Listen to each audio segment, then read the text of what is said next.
स्वागत है आपका हिंदी मधुर गीत ज्ञान चैनल में।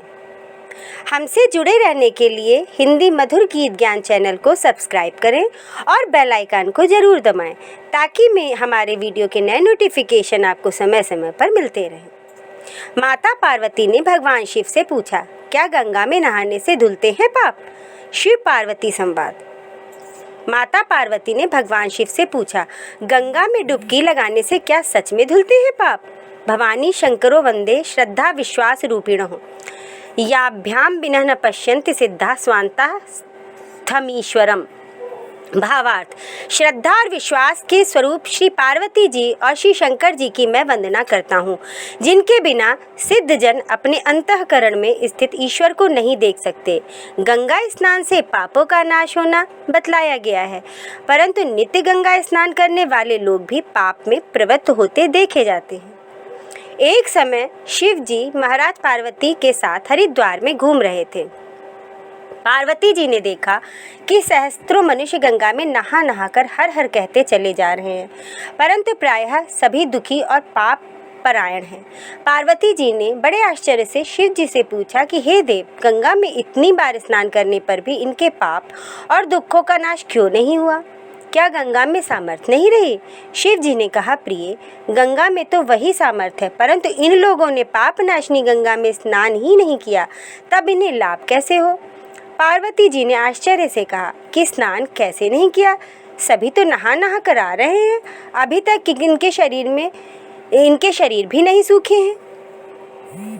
शिव जी ने कहा, ये केवल जल में डुबकी लगा कर आ रहे हैं, तुम्हें कल इसका रहस्य समझाऊंगा।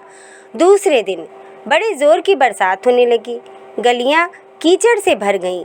एक चौड़े रास्ते में एक गहरा गड्ढा था, चारों ओर लपलपा कीचड़ भरा दिखाई दे रहा था। शिव जी ने लीला से ही वृद्ध रूप धारण कर लिया और दीन विवश की तरह गड्ढे में जाकर ऐसे पड़ गए जैसे कोई मनुष्य चलता चलता गड्ढे में गिर पड़ा हो और निकलने की चेष्टा करने पर भी न निकल पा रहा हो।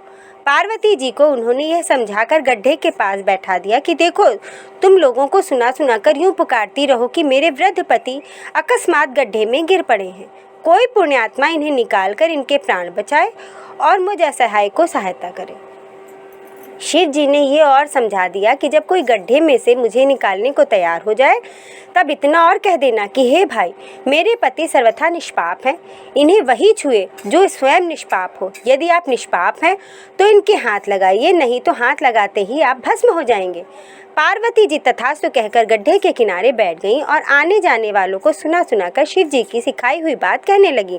गंगा में नहाकर लोगों के दल आ रहे हैं। सुंदर युवती को यूं बैठी देखकर कईयों के मन में पाप आया। कई लोग लज्जा से डरे तो कईयों को कुछ धर्म का भय हुआ, कई कानून से डरे। कुछ लोग ने तो पार्वती जी को यह भी सुना दिया कि मरने दे बुढ़े को, क्यों उसके लिए रोती है। आगे और कुछ दयालु सचरित पुरुष थे, उन्होंने करुणावश हो युवती के पति को निकालना चाहा, परंतु पार्वती के वचन सुनकर वे भी रुक गए। उन्होंने सोचा कि हम गंगा में नहाकर आए हैं तो क्या हुआ, पापी तो हैं ही, कहीं होम करते हाथ न जल जाए। बूढ़े को निकालने जाकर इस स्त्री के कथनानुसार हम स्वयं भस्म न हो जाएं। किसी का साहस नहीं हुआ। सैकड़ों आए, सैकड़ों ने पूछा और चले गए। संध्या हो चली। शिव जी ने कहा, पार्वती, देखा आया कोई गंगा में नहाने वाला। थोड़ी देर बाद एक जवान हाथ में लोटा लिए हर हर करता हुआ वहां से निकला। पार्वती जी ने उसे भी वही बात कही। युवक का हृदय करुणा से भर आया। उसने शिव जी को निकालने की तैयारी की। पार्वती ने रोक कर कहा कि भाई, यदि तुम सर्वथा निष्पाप नहीं होगे तो मेरे पति को छूते ही जल जाओगे।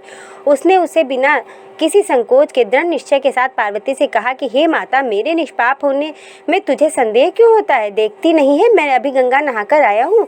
भला गंगा में गोता लगाने के बाद भी कभी पाप रहते हैं? तेरे पति को निकालता हूँ।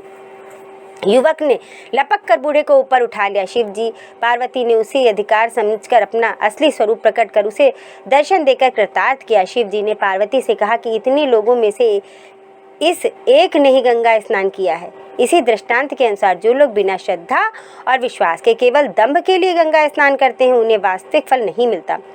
परंतु इसका यह मतलब नहीं कि गंगा स्नान व्यर्थ जाता है। विश्वास के साथ किए गए गंगा स्नान का मिलता है वास्तविक फल। विनिश्चितम वदामि तेन अन्यथाम वजासि में हरि नरा भजन्ति ये अति दुस्तरम तरन्ति ते। भावार्थ, मैं आपसे भली भांति निश्चय किया हुआ सिद्धांत कहता हूँ, मेरे वचन अन्यथा नहीं है कि जो मनुष्य श्रीहरि का भजन करते हैं वे अत्यंत दुस्तर संसार सागर को सहज ही पार कर जाते हैं। धन्यवाद।